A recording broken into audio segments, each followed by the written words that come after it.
Alright, so I finished the fender flare just the same way as we finished the front one. So uh, while I was doing this, before I actually finished the whole thing, I actually took a vertex from this flare over here. Okay, this vertex right down here at the edge of the fender flare. I took this one and I duplicated it, moved it in the y-axis, and then I extruded it in the y-axis all the way to both of them. Press E and then X and extrude it outwards like that. Then I took the whole thing and separated it. So all I did was I removed the subdivision surface from this, and I use this as a guide, okay, because this panel is actually pretty straight, okay. So we need to make sure these two here are aligned for the one below to also be aligned with this bar right here.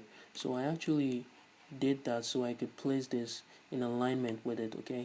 So if you move to the side, you can see it is closely in alignment with it, pretty close enough, not too much of a difference. And also on the side or on the bottom here like this, it's pretty much on the same line. So you can use pretty much, or you can just make sure it pretty much falls in the same line as that one, and that would look good.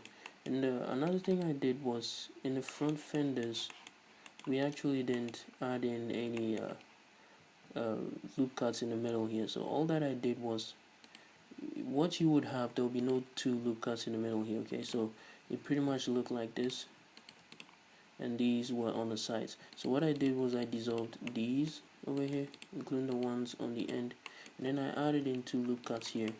And then as in the reference photo, you can see it actually bulges out a little bit. So I pressed Alt and S and bulged it out just slightly like that.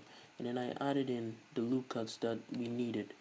So I changed it to edge selection, and I added in 5 loop cuts.